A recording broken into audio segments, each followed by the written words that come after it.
وأسروا قولكم أو اجهروا به إنه عليم بذات الصدور ألا يعلم من خلق وهو اللطيف الخبير هو الذي جعل لكم الأرض ذلولا فامشوا في مناكبها وكلوا من رزقه وإليه النشور أمنتم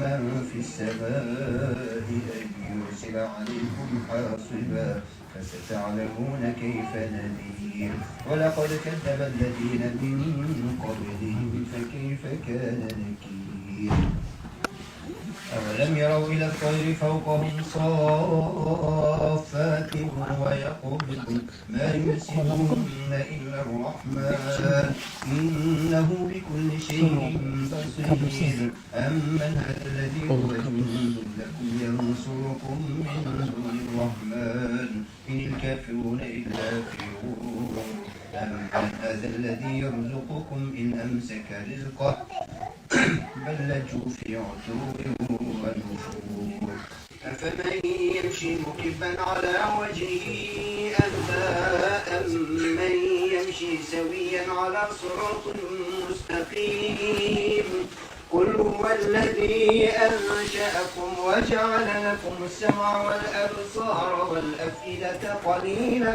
ما تشكرون قل هو الذي ذرأكم في الأرض وإليه تحشرون ويقولون متى هذا الوعد إن كنتم صادقين قل إنما العلم عند الله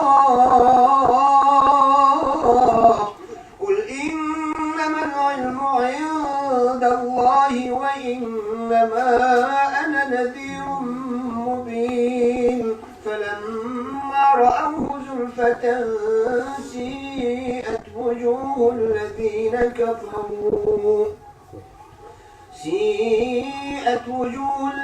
كفروا وقيل هذا الذي كنتم به تدعون قل أرأيتم إن أهلكني الله ومن معي أو رحمنا فمن يجير الكافرين من عذاب أليم قل هو الرحمن آمنا به وعليه توكلنا فستعلمون من هو في ضلال مبين قل أرأيتم إن أصبح ماؤكم غورا فمن يأتيكم بماء معين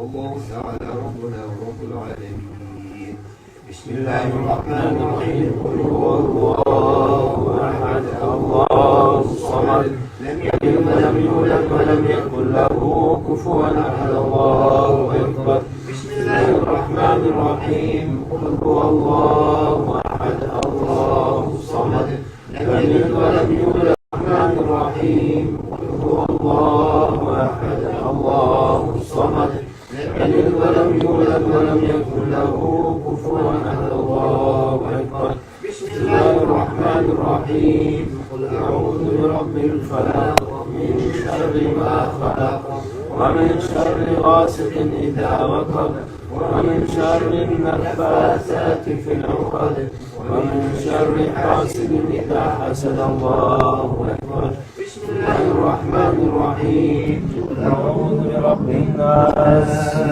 ملك الناس إله الناس من شر الوسواس الخناس الذي يوسوس في صدور الناس من الجنة والناس الله أكبر لا إله إلا الله لا إله إلا الله لا إله إلا الله لا إله إلا الله لا إله إلا الله لا إله إلا الله لا إله إلا الله لا إله إلا الله لا إله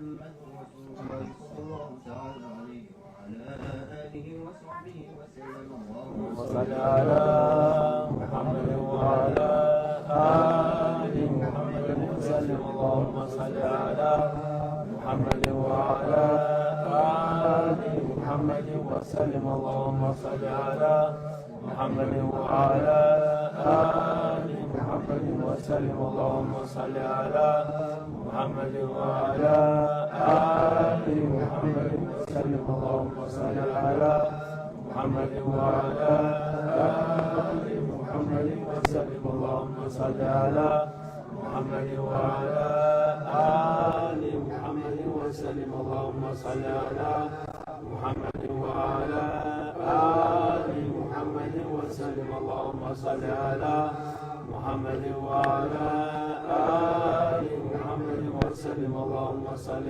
على محمد وعلى آل محمد وسلم. اللهم صل على محمد وعلى آل محمد وسلم.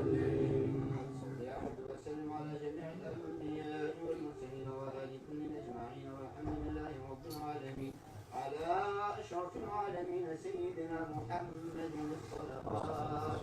على أفضل العالمين سيدنا محمد الصلوات.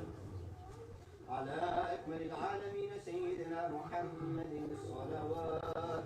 صلوات الله تعالى وملائكته وأنبيائه ورسله وجميع خلقه على سيدنا محمد وعلى آل محمد عليه وعليهم السلام ورحمة الله تعالى وبركاته.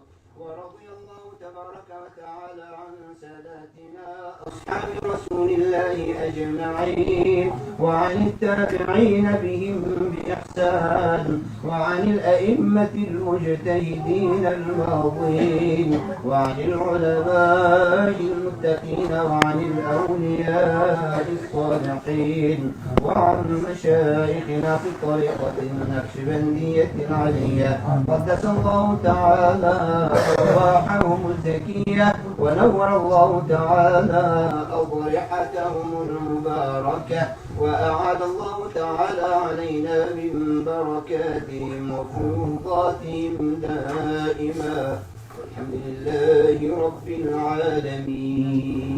فاتحة.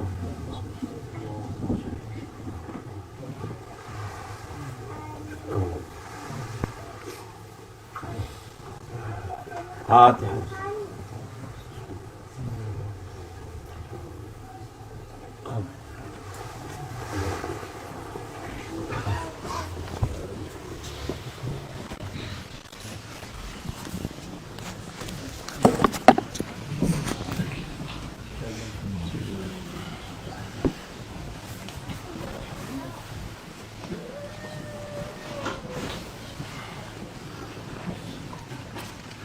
السلام عليكم ورحمة الله وبركاته.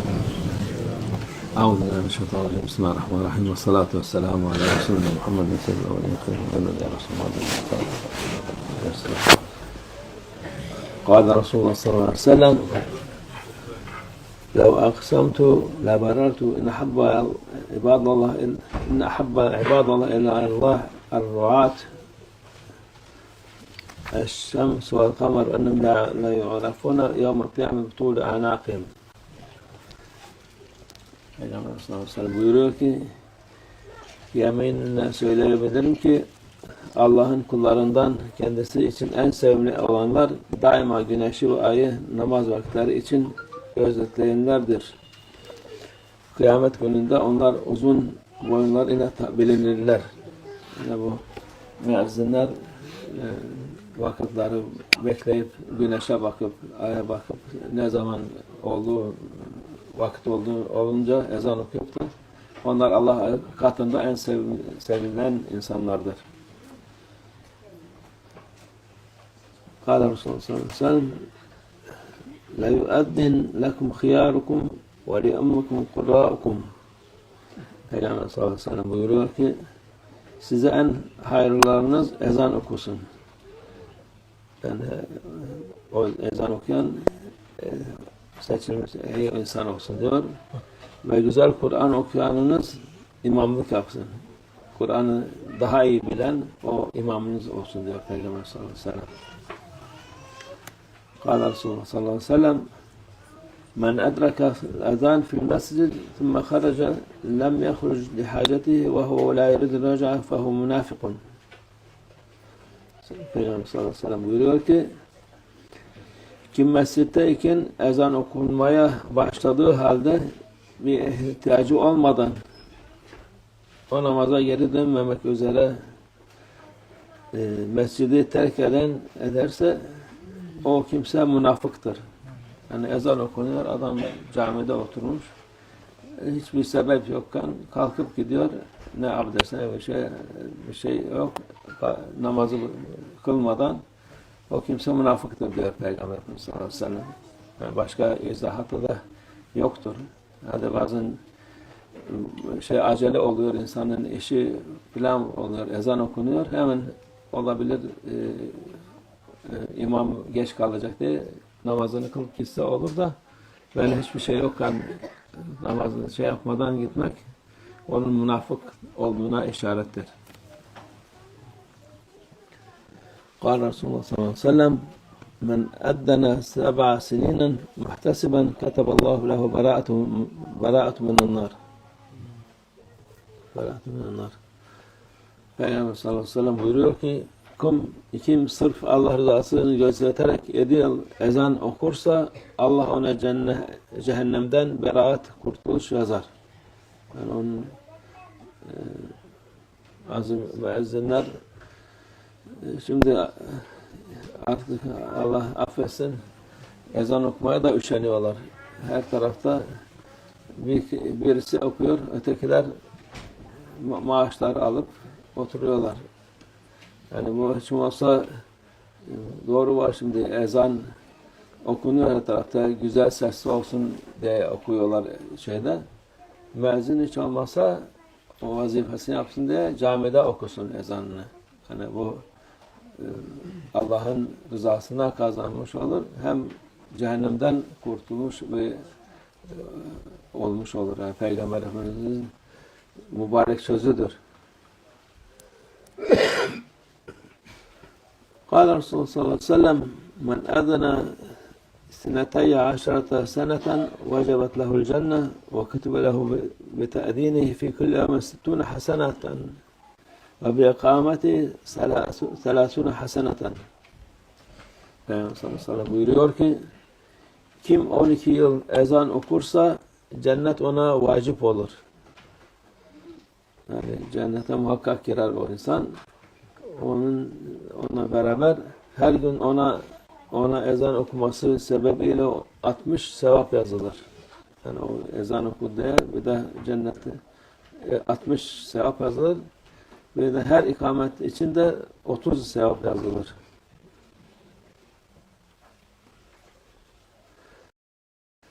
قال Resulullah sallallahu aleyhi ve sellem من أذن 5 صلوات إيمانا واحتسابا غفر له ما تقدم من ذنبه ومن أما أصحابه 5 صلوات إيمانا واحتسابا غفر له ما تقدم من ذنبه.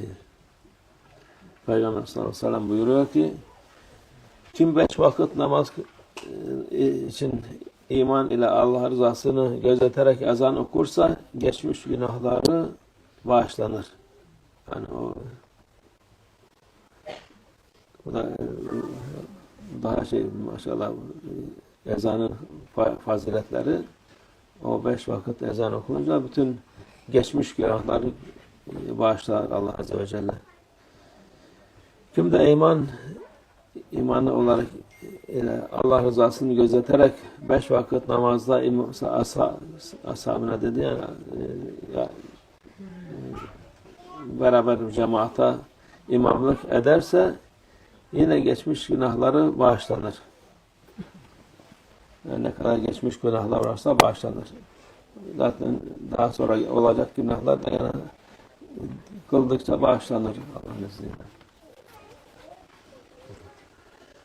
قال رسول الله صلى الله عليه وسلم من أذن seneten la yatlub aleyhi ecran dua yevmil kıyameti vakaf ala babil cennet fekile lehu şfa'a limen şi'te. Peygamber sallallahu aleyhi ve sellem buyuruyor ki kim hiçbir ücret talep etmeden bir yıl boyunca ezan okursa kıyamet gününde çağrılır ve cennet kapısında durur. Ona dilediğin kişiye şefaatte bulun denilir. Yani o kadar güzel bir şeydir bu. Müezzinlik yapmak. Başkalarına da fayda olur Allah'ın hikmeti. Kâle Resulullah sallallahu aleyhi ve sellem men hafazal adan seneten vecebet lehul cennet. Peygamber sallallahu aleyhi ve sellem buyuruyor ki kim bir yıl boyunca ezan okursa cennet ona vacip olur. Kâle Resulullah sallallahu aleyhi ve sellem el muaddin yuğfer lehu meda savtihi ve yeşhedü lehu kulle ratbin ve yabis ve şahidü salah yuktab lehu 25 salah ve kefer anhu ma beynehuma. Peygamber sallallahu aleyhi ve sellem buyuruyor ki müezzin sesinin ulaştığı yer miktarınca bağışlanır. Onun için dışarıda okununca nereye yetişirse sesi oraya. Tabi mikrofon olmadığı için mikrofonsuz da inşallah mikrofonla da aynı şekilde olsun. Kuru ve yaş her ne varsa ona şahitlik eder. Kuru dediği taş, toprak, ahşap, demir, memir ne varsa onlar bir de yaş ağaçtı, hayvandı, insandı, o canlı olan o da ona şahitlik eder o ezandan dolayı. Kim de cemaatle namaz kılarsa ona 25 namaz sevabı yazılır. Yani cemaatin daha fazileti o da büyüktür. Yani bir insan bir namaz kılıyor, günde 5 vakit namaz kılıyor. Bir vakit kılarsa insan cemaatle 5 günlük sevap kazanmış oluyor. Yani. Sevap yazılır ve ondan 2 namaz arasındaki günahları silinir. Yani o 2 cemaatle kılınan 2 namaz arası günahlar ne varsa onlar da silinir, bağışlanır. Kâle Resulullah sallallahu aleyhi ve sellem el muaddin yuğfer lehu medde savtihi ve ecruhu mislu ecri men salla ma'ahu. Peygamber sallallahu aleyhi ve sellem buyuruyor ki müezzinin sesinin ulaştığı yer miktarınca bağışlanır. Yani o nereye kadar sesi ulaşırsa insanlara da işittirirse ezanının işitip namaz kılanların hepsini kadar sevap alır. Yani bu nereye gidiyor sesi insan ezan okunuyor. Ezanı duyduk. O duyan insanın ecrini de müezzin alır. Ona da eksik olmaz o insanın ecri. Kâle Resulullah sallallahu aleyhi ve sellem el-muaddinu muhtesibu el-muazzin muhtesibu keşşehid el-muteşahhid fi demihi idâ mâte lem yudavvet fi kabrihi.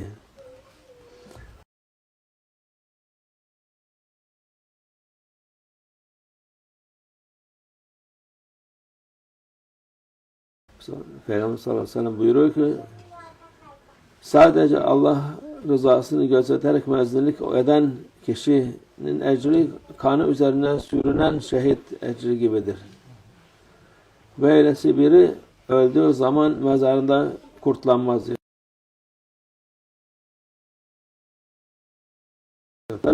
El muaddinu emlek bil adhan vel imam emlek bil ikame. Peygamber sallallahu aleyhi ve sellem buyuruyor ki müezzin ezan vaktini iyi bilendir. İmam da kâmet vaktini iyi bilendir. Kâle Resulullah sallallahu aleyhi ve sellem el muaddinun atval nas a'naqan yevmel kıyame. Peygamber sallallahu aleyhi ve sellem buyuruyor ki müezzinler kıyamet gününde insanın en uzun boyunlarıdır. Boyunları yani en uzun olan onlardır. boyun uzun olunca daha kıymetli olmuş oluyor. Yani onu daha kıymetli şey yapıyor. Kâle Resulullah sallallahu aleyhi ve sellem el-muadzinun emanâ'ul muslimin ala fıtrihim ve suhurihim. Peygamber sallallahu aleyhi ve sellem diyor ki müezzinler Müslümanların namazlarında ve sahurlarında onları vakit bildirmek açısından emindirler. Emaneti gözetenlerdir yani. Çünkü insanlar iftar edeceği vakit tam vaktinde iftar etmesi lazım. Önceden ederse bütün oruç gitmiş olur. Sahur da aynı şekilde geç sahur ezan okursa o vakitte sahurlarda şey olmuş olur. Oruçlarının zedelenmiş olur. Kâle Resulullah sallallahu aleyhi ve sellem el-muadzinun emnâ'ül müslimîn ala salâtihim ve hâcetihim. Peygamber sallallahu aleyhi ve sellem buyuruyor ki müezzinler Müslümanların namazlarında ve ihtiyaçlarında onları vakti bildirmek açısından emindirler. Yani onlar emanettir vakitler. İnsanlar sırf namaz bakımından da madde insan öğlen mi oldu, akşam mı oldu, ne oldu de bilmez. Ezandan dolayı bilir. Şimdi öğlen okundu, öğlen vakti tamam. İkindin oldu, akşama yaklaştık, akşam oldu, yatsı oldu falan. Onlara da hani sırf namazdan madde insanlar da istifade eder. Allah'a şükür Müslüman ülkede olunca her tarafta ezan sesini duyuyorsun. Ama yani küfür memleketinde olunca dışarıda duymuyoruz Allah'a şükür. Ama Allah'a şükür dergahlarımız, camilerimiz onların içinde olduğumuz için fazla fark etmiyor ama Müslüman muhitte olmayan, tek başına yaşayan Müslümanlar için çok hoş olmuyor yani. Kâle Resulullah sallallahu aleyhi ve sellem lâ tusavvibnâ fî şey'in mine's-salâ illâ fî salâtil fecr. Peygamber sallallahu aleyhi ve sellem buyuruyor ki sabah ezanından başka hiçbir namazın ezanında tesbih yapma. Namaz uykudan hayırlıdır deme. Bu sabah namazında yapmayacak. As-salatu hayru men-nevm. Bu sabah namazındadır. Çünkü o vakit namaz uykudan daha hayırlıdır diye Peygamber Efendimiz sallallahu aleyhi ve sellem böyle yapıyordu. Bu namazdan sonra salatu selam getirmek sünnettir. Yani emirdir ama bu yeni çıkan selefi ne derler reformistler onlar hepsini kaldırdılar. Bir gün hadise oldu. Onda burada yapalım. Şeyh Baba'nın hatırası olarak Londra'da ilk aldığı camideydi o. Yahudilerin havrasıydı. Onu camiye çevirmişti. Orada müezzin vardı. Şeyden sonra ezandan sonra salat selam getir. Başladı es-salatu hayru mine'n-nevm dedi. Ay mübarek biz bunu demedik. Yani böyle artık insanlar onun için yani bu salat hayru mine'n-nevm demek şeyindir.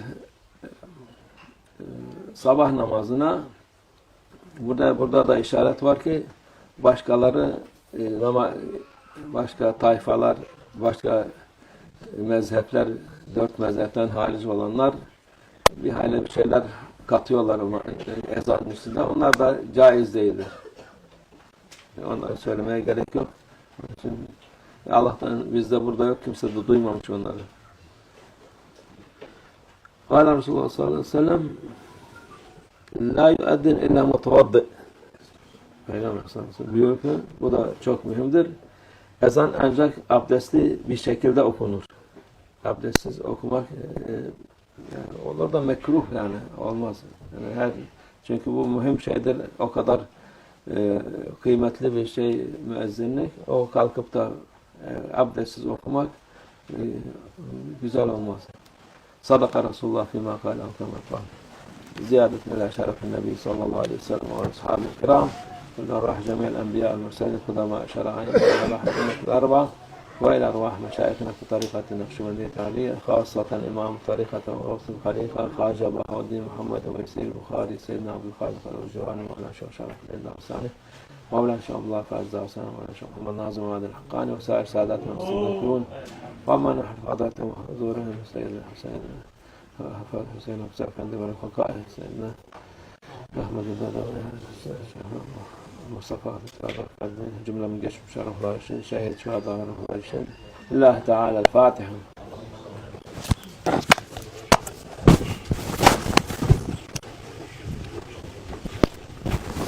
اللهم صل على سيدنا محمد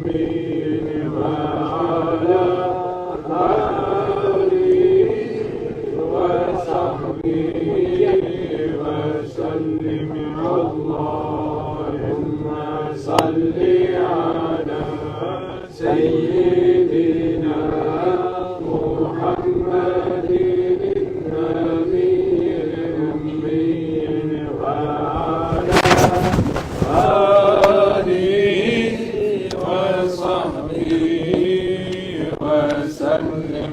اللهم صل على سيدنا محمد النبي الأمي وعلى آله وصحبه وسلم. اللهم صل على سيدنا محمد النبي الأمي وعلى آله وصحبه وسلم. اللهم صل على سيدنا محمد النبي الأمي وعلى آله وصحبه وسلم. اللهم صل على سيدنا محمد النبي الأمي وعلى آله وصحبه وسلم. الله أكبر الله أكبر لا إله إلا الله والله أكبر. الله أكبر ولله الحمد. الله أكبر الله أكبر لا إله إلا الله والله أكبر. الله أكبر ولله الحمد. ربنا تقبل منا واعف عنا واغفرنا وارحمنا واهدنا واصلنا واصلح شأننا وشأن المسلمين وانصرنا على القوم الكافرين وانصر سلطاننا وسلطان المسلمين سيدنا المهدي عليه السلام أظهره الله آجله الله أدرك الله إلى شرف النبي صلى الله عليه وسلم وأصحابه الكرام وإلى أرواح مشايخنا آبائنا أمهاتنا خاصة إلى روح مولانا شيخ محمد ناظم هذا الحقاني وسائر ساداتنا الصديقين الله تعالى الفاتحة. Ya ön tarafa yüklenmeyelim. Sen sadece asadan tutalım. الشيطان الرجيم بسم الله الرحمن الرحيم إن الذين يبايعونك إنما يبايعون الله يد الله فوق أيديهم فمن نكث فإنما ينكث على نفسه ومن أوفى بما عاهد عليه الله فسيؤتيه أجرا عظيما.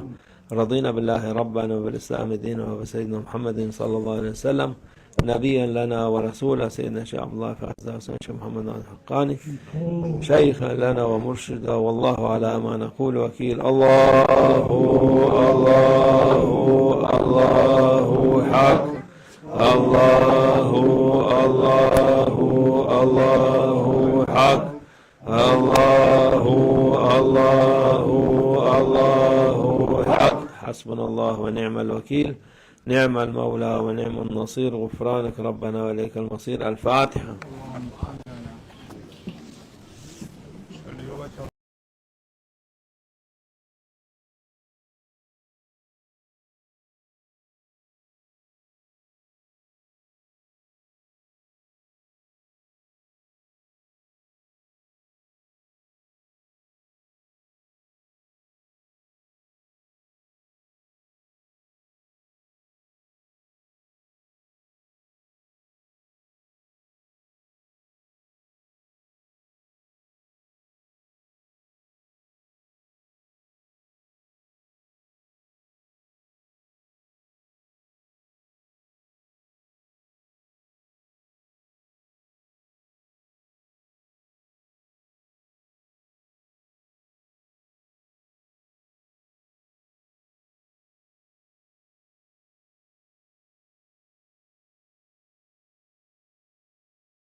السلام عليكم ورحمة الله وبركاته. أعوذ بالله من الشيطان الرجيم. بسم الله الرحمن الرحيم والصلاة والسلام على رسولنا محمد سيد الأولين والآخرين يا رسول الله. قال رسول الله صلى الله عليه وسلم: لو أقسمت لبررت إن أحب عباد الله إلا الله الرعاة الشمس والقمر أنهم لا يعرفون يوم القيامة بطول أعناقهم. Peygamber sallallahu aleyhi ve sellem buyuruyor ki, yeminle söyleyebilirim ki Allah'ın kullarından kendisi için en sevimli olanlar daima. Our beloved Prophet, peace and blessings be upon him, said that, I take an oath to say that the ones who are dear to Allah Almighty and who are beloved by Allah Almighty are the following ones. Güneşi ve ayı namaz vakitleri için gözetleyenlerdir. Those who are loved by Allah Almighty are the ones who observe the sun and the moon in order to determine correctly the prayer time. Kıyamet gününde onlar uzun boyunlar ile bilinirler. On the day of judgment, they will be known by their grand stature, and they will be seen because they will be made tall on the day of judgment.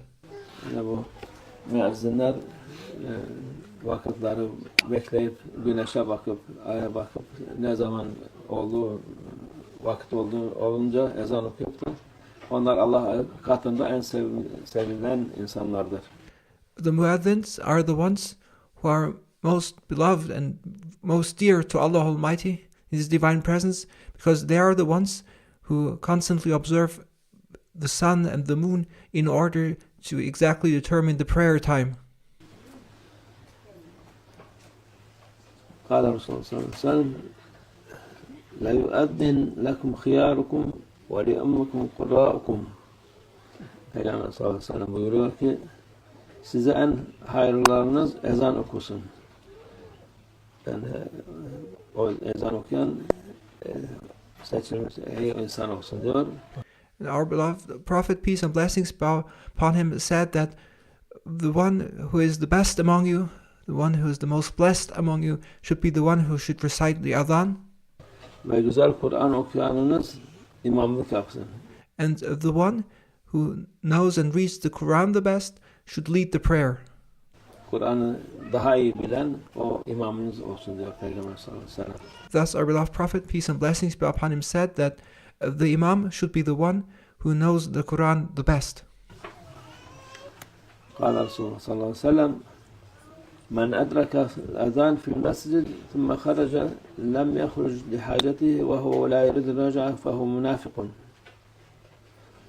Peygamber sallallahu aleyhi ve sellem buyuruyor ki, kim mescitteyken ezan okunmaya başladığı halde bir ihtiyacı olmadan o namaza geri dönmemek üzere mescidi terk ederse o kimse münafıktır. Our beloved Prophet, peace and blessings be upon him, said that if someone is in the masjid and then the Adhan is being recited, and then that person stands up without any necessity and leaves the masjid without having performed the prayer and without having any necessity to leave while the Adhan is being recited, is a hypocrite. Yani ezan okunuyor, adam camide oturmuş, hiçbir sebep yokken kalkıp gidiyor, ne abdest ne bir şey.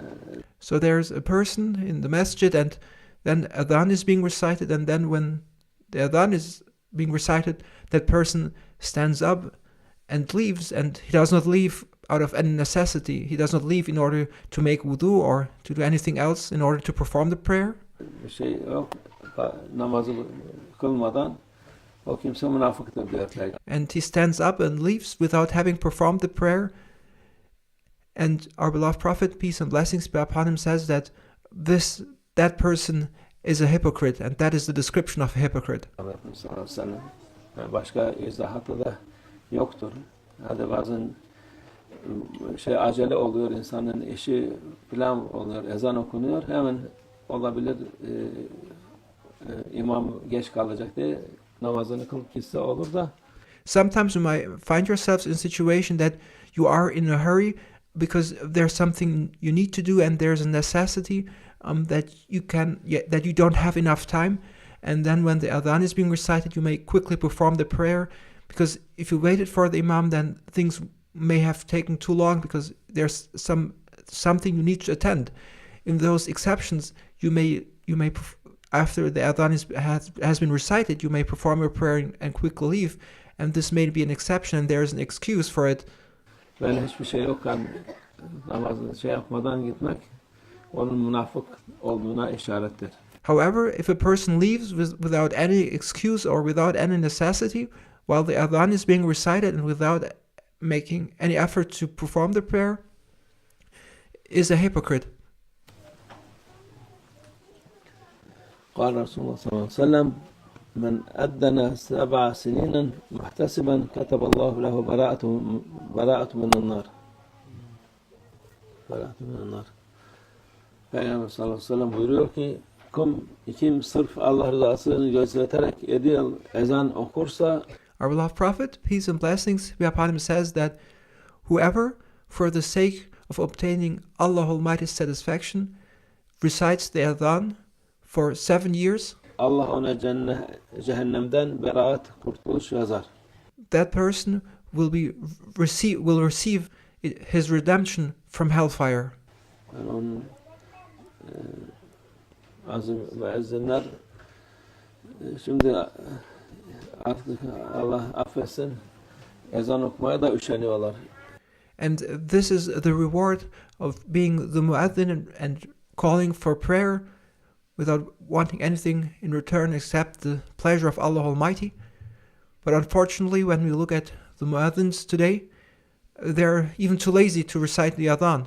Her tarafta birisi okuyor, ötekiler maaşlar alıp oturuyorlar. Instead of the adhan being recited in every masjid and every mosque, the adhan is being broadcasted centrally, and all the other muazzins, they do not recite the adhan in those distinct places. All they do is get their wages. Yani bu hiç olmazsa doğru var, şimdi ezan okunuyor her tarafta, güzel sesli olsun diye okuyorlar şeyde. Of course, there's a reason why they centrally broadcast the adhan. They want to standardize the recitation of the adhan, and they want to make sure that everywhere the adhan is being recited in a beautiful manner. Müezzin hiç olmazsa o vazifesini yapsın diye camide okusun ezanını. Nevertheless, the muazzin should be in the mosque, and when the prayer time comes, should, in addition to the broadcast of the adhan, also recite the adhan in that place in order to fulfill his duty as the muazzin. Yani bu Allah'ın rızasına kazanmış olur. Hem And this will be the means to obtain Allah Almighty's pleasure. Cehennemden kurtulmuş ve olmuş olur. Yani Peygamber Efendimiz'in mübarek sözüdür. And it will be the means for the muazzin to be redeemed from hellfire. And these are the words and the promise of our beloved Prophet, peace and blessings be upon him. قال رسول صلى الله عليه وسلم من أذن 12 سنة وجبت له الجنة وكتب له بتأذينه في كل يوم 60 حسنة وبإقامته 30 حسنة. Peygamber sallallahu aleyhi ve sellem buyuruyor ki kim 12 yıl ezan okursa cennet ona vacip olur. Our beloved Prophet, peace and blessings be upon him, said that whoever recites the adhan for 12 years must know that paradise has become mandatory for him. Yani cennete muhakkak girer o insan. That person will certainly enter paradise. Onunla beraber her gün ona ezan okuması sebebiyle 60 sevap yazılır. And he will be rewarded 60 times because he recited the adhan every single day. Yani o ezan okuduğu bir de cennette 60 sevap yazılır. So he will not only receive access to paradise, but also he will be rewarded 60 times for each and every single day he recited adhan.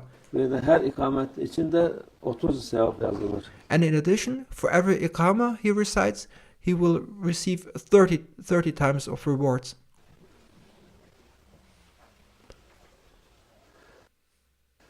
قال رسول الله صلى الله عليه وسلم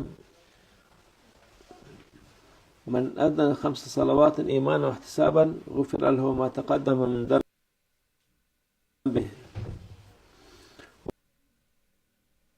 ومن أما أصحابه 5 صلوات بإيمان واحتسابا غفر له ما تقدم من ذنبه. Peygamber sallallahu aleyhi ve sellem buyuruyor ki kim 5 vakit namaz için iman ile Allah rızasını gözeterek ezan okursa, Our beloved Prophet, peace and blessings be upon him, said that whoever with faith and for the sake of Allah Almighty and in order to obtain Allah Almighty's pleasure recites the Adhan 5 times a day geçmiş günahları bağışlanır. must know that his past sins will be forgiven. Yani bu da daha maşallah ezanın faziletleri, o 5 vakit ezan okununca bütün geçmiş günahları bağışlar Allah Azze ve Celle. And this is very powerful, and this illustrates the blessings and the virtues of reciting the Adhan. It is by the means of reciting the Adhan 5 times a day that your past sins will be forgiven. Kim de imanı olarak Allah rızasını gözeterek 5 vakit namazda ashabına dedi ya, beraber cemaata imamlık ederse yine geçmiş günahları bağışlanır. And our beloved Prophet, peace and blessings be upon him, says that who with faith and for the sake of Allah Almighty in order to obtain Allah Almighty's pleasure leads the prayer as imam to his community must know that his past sins will also be forgiven. Yani ne kadar geçmiş günahlar varsa bağışlanır. Whatever past sins there may be, they will be forgiven. Zaten daha sonra olacak günahlar da yani kıldıkça bağışlanır. And as we perform prayer, our sins will be forgiven, and even sins we commit in the future will be the past when the next prayer time comes and we perform our prayer. قال رسول الله صلى الله عليه وسلم من أذن سنة لا يطلب عليه أجرا دعي يوم القيامة وقف على باب الجنة فقيل له اشفع لما شئت. Peygamber sallallahu aleyhi ve sellem buyuruyor ki kim hiçbir ücret talep etmeden 1 yıl boyunca ezan okursa, our beloved Prophet, peace and blessings be upon him, says, whoever recites the Adhan without asking anything in return and without asking for any recompensation for a year kıyamet gününde çağrılır will be called on the day of judgment. ve cennet kapısında durur. He will be called to paradise, and then he will stand in front of the gates of paradise. Dilediğin kişiye şefaatta bulun denilir. And then he will be told, now you have the permission to intercede for whomever you like. Yani o kadar güzel bir şeydir bu müezzinlik yapmak. To be the muazzin and to fulfill one's duty as a muazzin is such a blessing that Allah Almighty grants you even the right to intercede on one's behalf. Başkalarına da fayda olur Allah'ın hikmeti. So to be a muazzin is a blessing not only for oneself but also for others. قال رسول الله صلى الله عليه وسلم من حافظ على الأذان سنة وجبت له الجنة. Peygamber sallallahu aleyhi ve sellem buyuruyor ki kim bir yıl boyunca ezan okursa cennet ona vacip olur. Our beloved Prophet, peace and blessings be upon him, said that whoever recites the Adhan for a year must know that paradise will have become mandatory for him. قال رسول الله صلى الله عليه وسلم المؤذن يغفر له مدى صوته ويشهد له كل رطب ويابس وشاهد صلاة يكتب له 25 صلاة ويكفر عنه ما بينهما. Peygamber sallallahu aleyhi ve sellem buyuruyor ki müezzin sesinin ulaştığı yer miktarınca bağışlanır. Our beloved Prophet, peace and blessings be upon him, said that the Muazzin who recites the Adhan will be forgiven for the extent to which his voice is heard. Onun için dışarıda okununca nereye yetişirse sesi oraya. So when the Adhan is being recited out loud, outside, then the one who recites the Adhan will be forgiven to the extent that his voice is heard. Tabii mikrofon olmadığı için mikrofonsuz da inşallah mikrofonla da aynı şekilde olsun. We hope and pray inshallah that this also holds true when one uses a microphone. Kuru ve yaş her ne varsa ona şahitlik yapar, eder. Kuru dediği taş, toprak, ahşap, demir, memir ne varsa And everything in creation, stone, earth, the ground, will bear witness. onlar bir de yaş, ağaçtı, hayvandı, insandı, o Humans, trees, animals, they too will hold witness. canlı olan o da ona şahitlik eder o ezandan dolayı. And every living existence will bear witness to the recitation of the Adhan of that person. Kim de cemaatle namaz kılarsa ona 25 namaz sevabı yazılır. And whoever performs prayer in congregation must know that he will receive the reward of having performed 25 times the prayer. Yani cemaatin daha fazileti o da büyüktür. There is great blessing in performing prayer in congregation. Yani bir insan bir namaz kılıyor, günde 5 vakit namaz kılıyor. One may perform one prayer, but if you perform a prayer in congregation, Bir vakit kılarsa insan cemaatle 5 günlük sevap kazanmış oluyor. Yani. but if you perform prayer in congregation, a single prayer will be the rewards of five times prayer for five days. Sevap yazılır ve ondan 2 namaz arasındaki günahlar silinir. Yani o iki cemaatle kılınan 2 namaz arası günahlar ne varsa onlar da silinir. And when you perform prayer in congregation, and then you perform the next prayer in congregation too, Allah Almighty will forgive you the sins that may have occurred in between. Bağışlanır. Kâle Resulullah sallallahu aleyhi ve sellem el-muaddin yughfar lehu madda savtihi ve ecruhu mislu ecri men salla ma'ahu. Peygamber sallallahu aleyhi ve sellem buyuruyor ki müezzinin sesinin ulaştığı yer miktarınca bağışlanır. Our beloved Prophet, peace and blessings be upon him, says that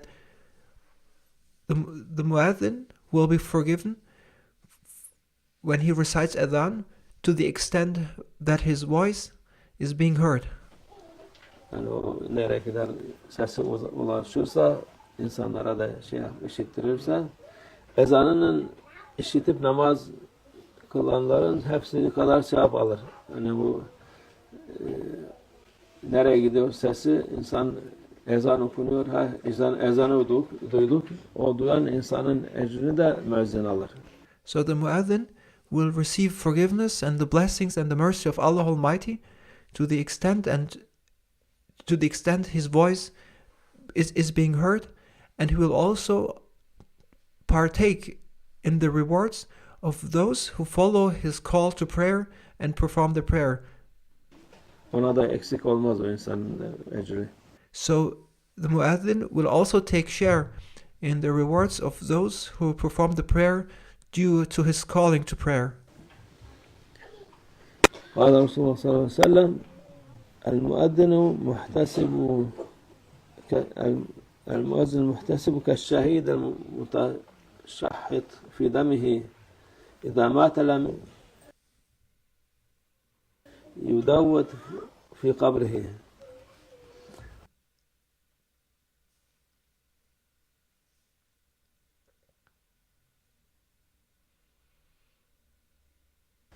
Peygamber sallallahu aleyhi ve sellem buyuruyor ki sadece Allah rızasını gözeterek müezzinlik eden kişinin ecri kanı üzerine sürünen şehit ecri gibidir. And our beloved Prophet, peace and blessings be upon him, says that the reward and the blessings of the Muazzin who recites the Adhan is as valuable as the martyr who has died, who has fallen as a martyr, and whose blood has been put on his face. Böylesi biri öldüğü zaman mezarında kurtlanmaz diyor. And he, when he is put into his grave, he will not be eaten up by worms. El-muaddinu emlek bil adhan vel imam emlek bil ikame. Peygamber sallallahu aleyhi ve sellem buyuruyor ki müezzin ezan vaktini iyi bilendir. İmam da kâmet vaktini iyi bilendir. Our beloved Prophet, peace and blessings be upon him, says that the muazzin is the one who has awareness of the exact prayer time, and the imam is the one who has the awareness of time for the time of iqamah. قال رسول الله صلى الله عليه وسلم المؤذنون أطول الناس أعناقا يوم القيامة. Peygamber sallallahu aleyhi ve sellem buyuruyor ki müezzinler kıyamet gününde insanın en uzun boyunlarıdır. Boyunları yani en uzun olan onlardır. Boyun uzun olunca daha heybetli olmuş oluyor. And our beloved Prophet, peace and blessings be upon him, said that on the day of judgment, the ones with the greatest stature, the highest stature, are the muazzins. They will be the tallest on the day of judgment. On daha kıymetli şarkı. قال رسول الله صلى الله عليه وسلم المؤذنون أمناء المسلمين على فطرهم وسحورهم. Peygamber sallallahu aleyhi ve sellem diyor ki müezzinler Müslümanların namazlarında ve sahurlarında onları vakit bildirmek açısından emindirler. Emaneti gözetenlerdir yani. And our beloved Prophet, peace and blessings be upon him, describes the Adhan as trustworthy people who have been entrusted with declaring when the time for starting to fast is and when the time for breaking one's fast is, and therefore they carry a great responsibility and have been entrusted with this task. İnsanlar iftar edeceği vakit tam vaktinde iftar etmesi lazım. Because if you want to make iftar and break your fast, you need to break your fast not too early. It must be punctually. Önceden ederse bütün oruç gitmiş olur. Because if you break your fast before it is time for it, then your fasting will have been nullified. Sahur da aynı şekilde geç sahur ezan okursa o da vakitte sahurlarda olmuş olur. This also holds true for sahur time, because if you transgress the time of sahur and eat after the time of sahur, then you will have invalidated your fasting for that day. Oruçlarını zedelemiş olur. قال رسول الله صلى الله عليه وسلم المؤذنون أمناء المسلمين على صلاتهم وحاجتهم. Peygamber sallallahu aleyhi ve sellem buyuruyor ki müezzinler Müslümanların namazlarında ve ihtiyaçlarında onları vakti bildirmek açısından emindirler. Our beloved Prophet, peace and blessings be upon him, describes the muazzin as trustworthy people who carry the trust of informing the Muslims of when the right prayer time is. Yani onlar emanettir vakitler. And to inform the Muslims of the prayer time is a trust which has been entrusted to the muazzins. İnsanlar sırf namaz bakımından da madde insan öğlen mi oldu, akşam mı oldu, ne oldu diye bilmez. Ezandan dolayı bilir. Şimdi because people are unaware of time. Is it now the time for Dhuhr prayer? Is it time for Asr prayer? And it is the call to prayer. It is the Adhan that reminds people of the right prayer time. Öğlen okundu, öğlen vakti, tamam. İkindin oldu, akşama yaklaştık, akşam oldu, yatsı oldu falan. Onu It is through the Adhan for Dhuhr that we know that it's Dhuhr time. It's the Adhan for Asr that we know that's Asr time. it's the Adhan for Maghrib prayer that we know it's Maghrib time. So it is through the call of prayer that we know that is the right time for prayer. Onlara da hani sırf namazdan madde insanlar da istifade eder. Allah'a şükür. And it is not only to the benefit of those who perform prayer, but it is through the call of prayer that people in general will know what time of the day it is. And even those who do not perform prayer, it is through the Adhan they know during which time span of the day they find themselves in, whether it's noontime or afternoon or evening time. Müslüman ülkede olunca her tarafta ezan sesini duyuyorsun. Ama So we are thankful to Allah Almighty as we live in a Muslim country that we can hear the Adhan everywhere. yani küfür memleketinde olunca dışarıda duymuyoruz Allah'a şükür. But if you live in places of disbelief, in countries where there is no Islam, then we do not hear the Adhan there. Ama Allah'a şükür dergahlarımız, camilerimiz onların içinde olduğumuz için fazla fark etmiyor ama And we are thankful to Allah Almighty that even in those countries too, we have our dergahs and there are mosques, and when we are inside of them, we can hear the Adhan 5 times a day. Müslüman muhitte olmayan, tek başına yaşayan Müslümanlar için çok hoş olmuyor yani. But it is not a nice situation for the Muslims who live in non-Muslim countries for themselves and don't have a community. They live without having the blessing of hearing the Adhan. قال رسول الله صلى الله عليه وسلم لا تصوبنا في شيء من الصلاة إلا في صلاة الفجر. Peygamber sallallahu aleyhi ve sellem buyuruyor ki sabah ezanından başka hiçbir namazın ezanında tesbih yapma. Namaz uykudan hayırlıdır deme. And our beloved Prophet, peace and blessings be upon him, said that except for the Adhan that is being recited for Fajr prayer, there should be no modifications be made to prayer, and it is during Fajr Adhan, there should be no modifications made to the Adhan. And it is during the Adhan for Fajr prayer where it is being recited that prayer is more beneficial than sleeping. Bu sabah namazında yapmayınca as-salatu hayrun min nevm. Bu sabah namazındadır.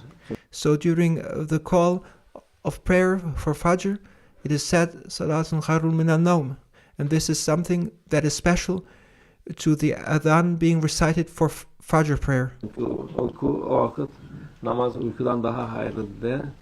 For Fajr prayer, there is this addition where it is being recited that prayer is more beneficial than sleep. Peygamber sallallahu aleyhi ve sellem böyle yapıyordu. O namazdan sonra salatu selam getirmek sünnettir. Yani emirdir ama bu And this should not be mixed up with the salatu salam that is being recited after the Adhan. Reciting peace and blessings upon the Prophet, peace and blessings be upon him after the Adhan, it is sunnah, and it is not a modification of the Adhan itself, because it is not part of the Adhan itself. By reciting blessings and reciting and sending peace and blessings upon our Prophet after the Adhan, we are living the sunnah of reciting salatu salam upon the Prophet. Yeni çıkan selefi ne derler reformistler onlar hepsini kaldırdılar.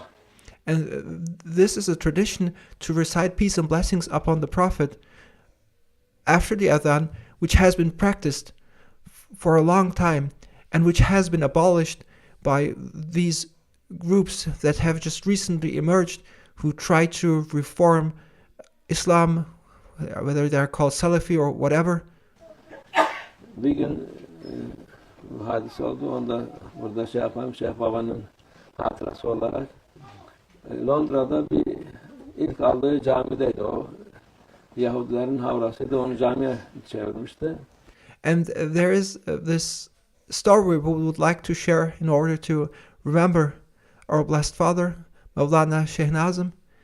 In his days back in London, there was a mosque there was a Jewish mosque, there was a Jewish temple, which Maulana Shaykh Nazim acquired back then, and which they transformed into a mosque. So they transformed the Jewish temple into a mosque.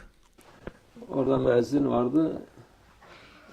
Şeyden sonra ezandan sonra salat selam getir.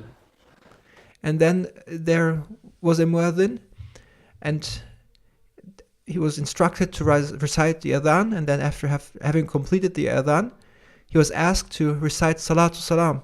Başladı es-salatu hayrun minen nevm dedi. And then he started to recite salatu hayrun minan nawm. Ay mübarek biz bunu demedik.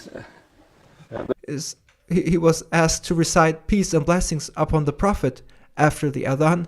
Böyle artık insanlar, onun için yani bu salat hayrun minen nevm demek şeyindir. Sabah namazına burada da işaret var ki to recite Salatul Harun Minan Nawm is an addition to the adhan, which is dedicated to the recitation of the adhan during Fajr time. Başkaları başka tayfalar, başka mezhepler, 4 mezhepten hariç olanlar bir şeyler katıyorlar ezanın üstüne. Onlar da caiz değildir. And it is not permissible to modify the adhan because there are groups, there are people, communities who act outside of the 4 madhabs, and they modify the adhan, and it is not permissible to make modifications to the adhan. Onları söylemeye gerek yok. Allah'tan bizde burada yok, kimse de duymamış onları. And we do not need to cite what they say when they recite the adhan, and we do not need to detail their modifications. People here, they don't know about it, and it is good they don't know about it, and we should not reiterate what they say. قال رسول الله صلى الله عليه وسلم لا يؤذن إلا متوضئ. Peygamber sallallahu aleyhi ve sellem diyor ki bu da çok mühimdir. Ezan ancak abdestli bir şekilde okunur. And our beloved Prophet, peace and blessings be upon him, says, and this is something very important too, is that the adhan may only be recited when one has wudu, in a state of having the ablution. Abdestsiz okumak olur da mekruh yani. One may in fact recite the adhan without having the ablution, but it is makruh.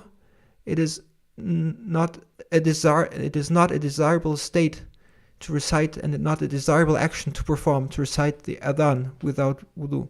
Olmaz. Yani çünkü bu mühim şeydir. O kadar kıymetli bir şey müezzinlik. To be the muazzin, to recite the adhan, it is so valuable, and therefore it is a requirement to be in the state of purity with having performed ablution and wudu. O kalkıp da abdestsiz okumak güzel olmaz. It is not nice, it's not good to recite the adhan without having wudu. Sadaka Resulullah fîmâ kâle kâmâ kâle. Ziyadet ile şerefin Nebi sallallahu aleyhi ve sellem ve ashabi kiram. إلى أرواح جميع الأنبياء والمرسلين قدماء شرعين وإلى أرواح الأربعة وإلى أرواح مشايخنا في طريقة النقشبندية التعلية خاصة إمام طريقة وغوث الخليفة خواجة بهاء الدين محمد ويسير البخاري سيدنا عبد الخالق الجواني مولانا شيخ شرف الله الثاني مولانا شيخ الله فاز حسين مولانا شيخ محمد ناظم وعبد الحقاني وسائر ساداتنا المستضيفون ومن نحن حضرتهم وحضورهم سيدنا حسين حفاظ حسين وحسين أفندي والخلقاء سيدنا أحمد مصطفى جملة من قشم شرف راشد شهيد شهداء راشد الله تعالى الفاتحة.